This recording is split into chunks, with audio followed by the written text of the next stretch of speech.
Vous cherchez à optimiser votre profit tout en réduisant vos coûts de production? Pourquoi externaliser ailleurs dans des pays comme la Chine, comme l'Inde ou le Brésil, alors que nous pouvons vous proposer ici même une main-d'œuvre peu chère? Voici la femme.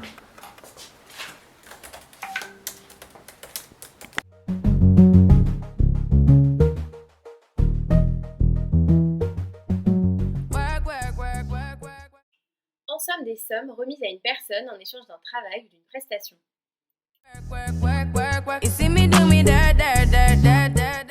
Une inégalité est une différence qui se traduit par un accès socialement différencié à certains avantages ou désavantages sociaux par rapport à une échelle de valeur. Une différence n'est une inégalité que pour autant qu'elle implique une distribution inégale des ressources sociales, quelle que soit la nature de ces ressources, culturelles, politiques ou économiques.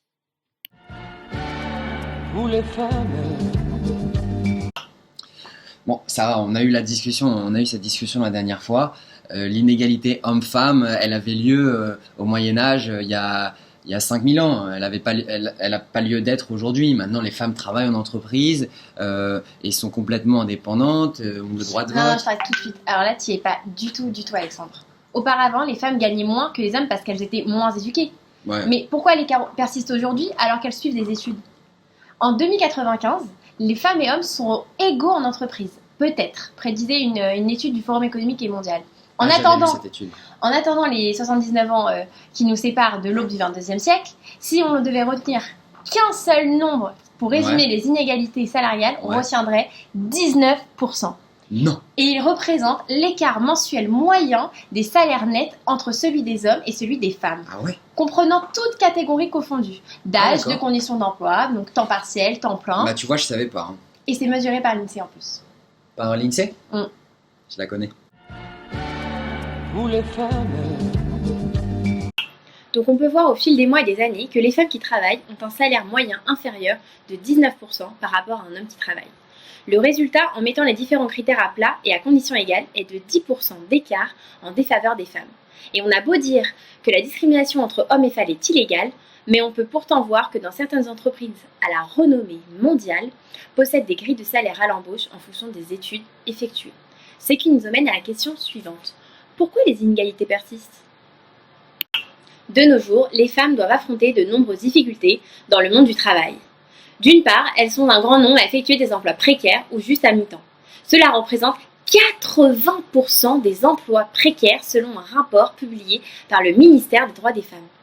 Et, à carrière égale entre un homme et une femme, il reste un obstacle, le plafond de verre, ce qui désigne une impossibilité d'accès à des fonctions plus élevées dans la hiérarchie pour une raison invisible.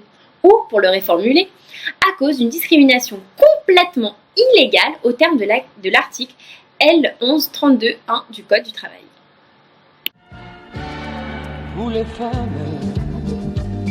En gravillant l'échelle des salaires, on remarque que l'écart se creuse de plus en plus entre les hommes et les femmes.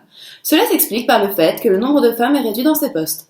En prenant un temps plein similaire, le niveau de salaire maximum des femmes les moins bien rémunérées est inférieur de 8% par rapport à celui des hommes les moins bien rémunérés.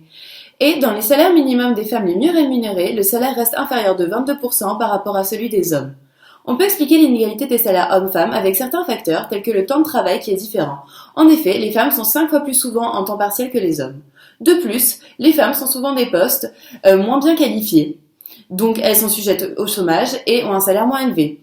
On peut aussi noter le fait que les femmes, même à notre époque, consacrent beaucoup de temps aux travaux domestiques, même si ces mœurs ont changé depuis le siècle dernier. Elles ont donc moins de temps pour s'investir dans une carrière professionnelle, et pour ce qui est de la partie du chômage, les femmes y font souvent face suite à des discriminations pratiquées par leurs employeurs. Certaines entreprises luttent contre ces inégalités. Par exemple, L'Oréal. Au sein du groupe L'Oréal, les femmes représentent 65% des postes relatifs à l'industrie, 59% des managers et 56,8% des cadres. Mais ce qui fait de L'Oréal un véritable acteur contre l'inégalité homme-femme au travail, c'est la faible différence entre le salaire dédié aux hommes et celui dédié aux femmes. L'Oréal est actuellement, comme en témoigne sa participation au programme international de leadership EVE, très investi dans cette lutte. Il y a aussi Orange. Le groupe Orange est un modèle à suivre. Il est l'un des rares groupes dont les postes à haute responsabilité sont occupés uniquement par des femmes. Ainsi, au sein du groupe Orange, les femmes représentent 33% du conseil d'administration, 29% des cadres et 36,4% de l'effectif global. Pour lutter contre les inégalités entre ses employés masculins et féminins, Orange a mis en place un comité stratégique d'égalité professionnelle. Par contre, pour ce qui est des groupes qui se sont fait punir pour le non-respect des inégalités hommes-femmes, impossible de trouver les noms, ni sur internet, sur rien, sur le gouvernement. Il n'y a pas de dénonciation, donc mystère, nous ne saurons pas. Vous les femmes. Chères téléspectatrices, chers téléspectateurs, je vous souhaite la bienvenue pour cette nouvelle émission de Un jour, une histoire. Aujourd'hui, nous allons aborder un sujet qui fait du bruit dans le monde du travail, les inégalités de salaire entre les hommes et les femmes. Afin de mieux comprendre ces inégalités, revenons quelques années en arrière sur la situation de la femme dans le monde du travail. Nous allons donc voir ensemble les 667 dates relatives aux inégalités entre les hommes et les femmes. 1404, Christine de Pisan devient la première femme à vivre de sa plume avec son ouvrage La Cité des Dames. 1622, Marie de Gourmet, nièce de Montaigne, publie le traité de l'égalité des hommes et des femmes. 1789, la Déclaration des droits de l'homme et du citoyen proclame le principe d'égalité entre tous les êtres humains. En fait, Non, mais attends, 2 secondes là. Arnaud, c'est chiant en fait, ce qu'on fait là. Non, c'est chiant, en plus on comprend rien, il y a trop de dates. Il y en a juste 667, ça va. Non, mais c'est pas possible, là, ils vont s'endormir, en plus c'est inutile, non, faut que tu fasses un truc clair, net et précis, avec les dates importantes, mais voilà. Faut que tu le rendes, tu vois, comme il fait Laurent Delahousse, tu vois, avec sa mèche et tout, voilà. Ça marche, je vais essayer d'y réfléchir. Ok, super. Tout a commencé avec la Première Guerre mondiale, lorsque les hommes étaient sur le front. Dans ce temps-là, leurs épouses et leurs sœurs étaient dans les usines d'armement. Avec la Grande Guerre, les femmes sont forcées dans l'industrie et les transports, des industries jusqu'à là réservées aux hommes. À la Libération, le pays est en ruine et les femmes deviennent des salariés à part entière. En 1946, la notion de salaire féminin inférieur à celui des hommes est enfin supprimée. Durant les 30 Glorieuses, les femmes répondent toujours à l'appel, mais leur statut social est toujours inadapté. Il faut attendre 1965 pour qu'elles puissent exercer une activité professionnelle sans le consentement de leur mari au préalable. L'émancipation de la femme est en marche. En 1967, la contraception est légalisée pour la femme, ce qui permet à la femme de choisir entre vie active et vie familiale. C'est un grand pas pour les femmes. Les femmes s'affirment de plus en plus dans le monde du travail, mais le combat n'est pas terminé. Un nouveau slogan apparaît. À travail égal, salaire égal. En 1972, l'égalité de rémunération est enfin inscrite dans la loi. Sur le papier, la place des femmes dans le monde du travail ne cesse de se renforcer. En 1983, promulgation d'une loi sur l'égalité professionnelle entre les hommes et les femmes.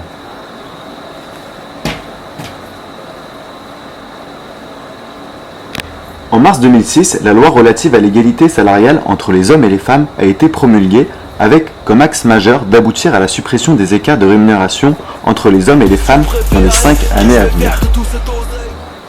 Comme vous avez pu voir dans ces petites animations, énormément de lois ont été inscrites, mais la pratique ne suit pas.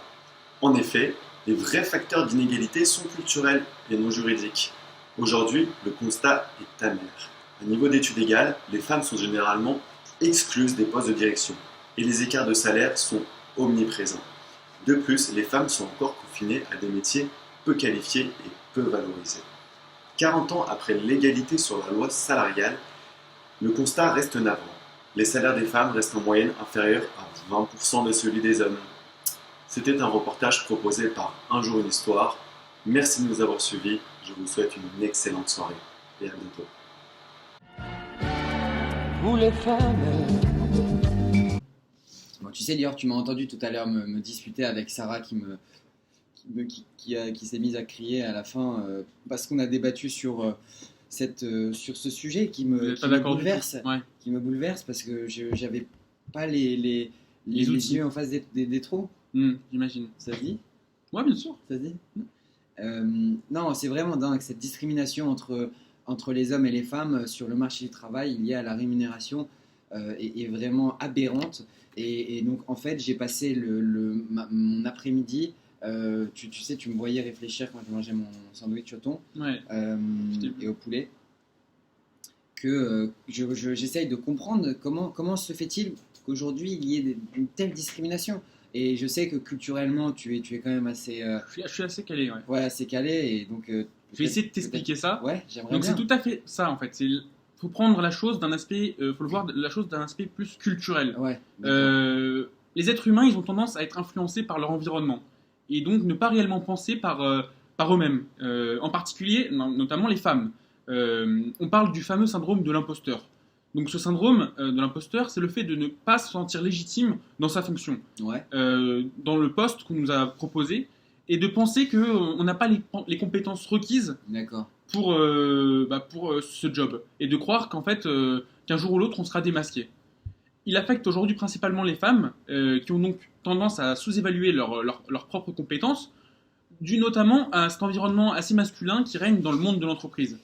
Ouais, c'est vrai. Ce qui fait qu'elles osent moins souvent demander, ou même réclamer une promotion ou une augmentation, Ah ouais, à ce point-là. et donc ça impacte la valorisation qu'elles ont eux-mêmes dans leur emploi. En fait, elles se sentent pas à leur place. c'est ça. Exactement. Ouais. Et du coup, elles négocient moins leur salaire, même à l'embauche. Et donc, du coup, elles s'en tirent avec un salaire déjà assez faible, Les pauvres femmes. les pauvres.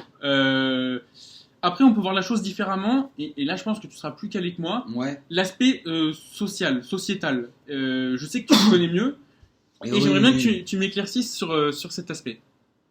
Bon, c'est vrai que socialement, je suis plutôt à l'aise. Tu connais bien, oui. Et donc, en fait, je pense que les femmes ne sont discriminées qu'une fois bien installées ne sont pas discriminées qu'une fois bien installées dans leur poste. Elles sont discriminées déjà Tout dès au long de leur l'embauche. carrière. En fait, dès l'embauche, Ah, ok. elles sont discriminées et même l'entretien d'embauche peut se dérouler différemment. Un recruteur qui sera en face d'une femme n'aura peut-être ou peut-être pas les mêmes réactions et les mêmes attentes que assis en face d'un homme. D'accord. Donc dès l'embauche, la discrimination a lieu. Pour une raison assumée avec une grande désinvolture par une partie de la société, à savoir que les femmes seraient moins disponibles pour leur travail. Présomption que chacun est en droit d'avoir, Ok. mais qui devient une action illégale si elle est mise en pratique dans un processus de recrutement.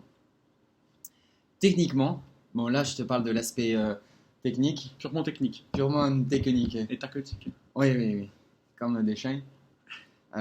Techniquement, les femmes disposent de moins de temps dans la journée que les hommes lorsqu'elles vivent en ménage. C'est encore pire quand elles ont des enfants. Et en cause, la répartition des tâches domestiques, les courses, les enfants, le ménage, etc. Bien que dans ma famille, tout le monde participe à ces tâches, mais malheureusement, ce n'est pas le Pas cas le cas dans partout. toutes les familles. Tu as des familles où les femmes vont vouloir faire ces tâches domestiques qui leur tiennent à cœur, et tu as des familles où les femmes se considèrent au même égal à l'homme et donc ne comprennent pas pourquoi elles Parce devraient que- en faire plus. Et tu as aussi des familles où c'est les hommes qui en font plus, je pense statistiquement plus faible quand même.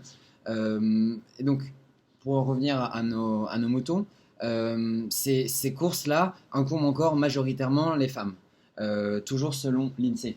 C'est notre copine. Ouais, tu la connais aussi. Je la connais. D'autres raisons plus insidieuses sont aussi à prendre en compte. La société considère en général que les femmes qui ont des enfants, oui, ça a une incidence effectivement sur l'écart salarial, D'accord. c'est dramatique, les font passer en priorité sur leur investissement professionnel. C'est ce que peut se dire un manager. Les patrons, ok. Oui, elle patronne. Le patron. Et ce qui amène certains managers à les oublier, pendant les périodes de promotion.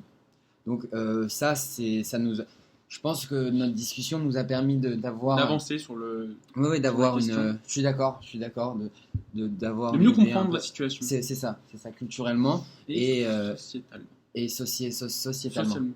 ou socialement. Ouais, on sait pas. Soit l'un soit l'autre. Bon, ça en fait quoi comme conclusion alors? Je sais pas, en plus on a parlé des inégalités en long, en large, en travers. Non, je sais. Le principal à savoir, c'est ça. We run this mother. Girls, who run the world. Girls.